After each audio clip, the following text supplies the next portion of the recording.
Welcome back. The telecom minister Kapil Sibal, caught in the middle of a growing controversy over the government's alleged move to gag content on social networking sites, has clarified the government's move.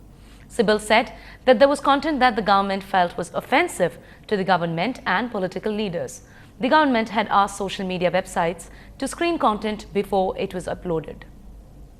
Will not allow the religious sentiments of large sections of the community to be hurt in this fashion, and we will not allow intermediaries to say that we throw up our hands, we can't do anything about it.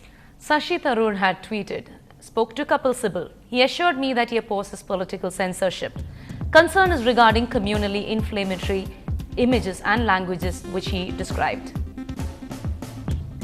Have to say I support Kapil Sibal on the examples that he gave me. Deeply offensive material about religions and communities that could incite riots. Omar Abdullah tweets, I hate the idea of censorship but have seen for myself how dangerous inflammatory content on Facebook and YouTube can be. If push came to shove, I'd come down on the side of freedom of speech, but it's one of those freedoms that has me worried, unfortunately.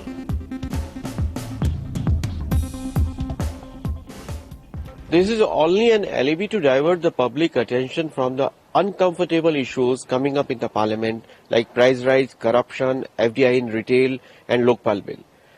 Already the existing laws are quite strong to take action against any objectionable matter on social media, on Google or in print media. We have institutions like Press Council of India. They can be further empowered, but the government is not at all serious about it. It has never been active in this area before and taken any action against the culprits. Moving on, India has dismissed talks of differences between it and other basic nations, particularly China, at the climate change talks in Durban. The BASIC group, which comprises Brazil, South Africa, India and China, has been negotiating with other countries to try and secure a second round of commitment from developed nations under an extended Kyoto Protocol. The Kyoto Protocol, the only legal agreement on limiting greenhouse gases, lapses next year unless member countries decide to extend it. Canada, Japan and Russia have indicated that they are not in favor of extending Kyoto. The European Union is, however, keen that talks on the new agreement begin in Durban. Yesterday, China announced that this could only happen in the future. NDTV's Siddharth Pandey spoke to Environment Minister Jayanti Natarajan.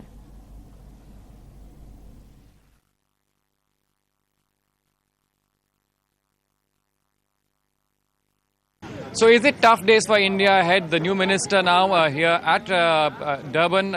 Ma'am, hectic day of negotiations for you. Some areas of convergence, some areas of perhaps further clarity? Well, yes, it's been a very busy day and a very constructive day. We've had the Indian delegation, we've had very constructive talks with the European Union, with the American delegation led by Todd Stern.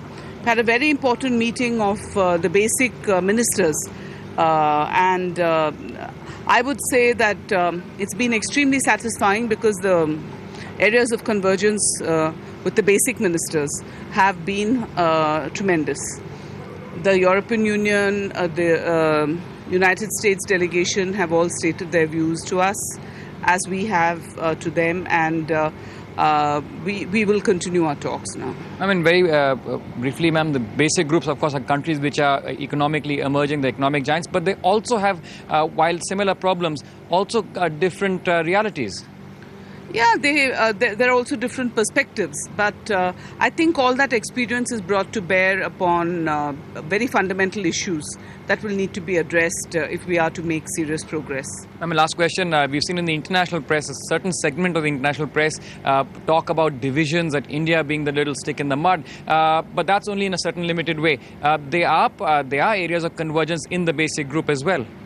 Well, as I said, there are tremendous areas of convergence in the BASIC group. I don't even want to respond to any distorted reports that might have appeared in some sections of the media, because the last thing India is or has been, particularly given our history and what our country has contributed in terms of voluntary actions, the last thing India has ever been is to be obstructionist.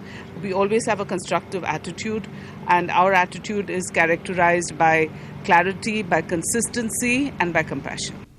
Irfan Pathan is back in the Indian team. Is this a good call by Indian selectors? We'll tell you on the other side of the break.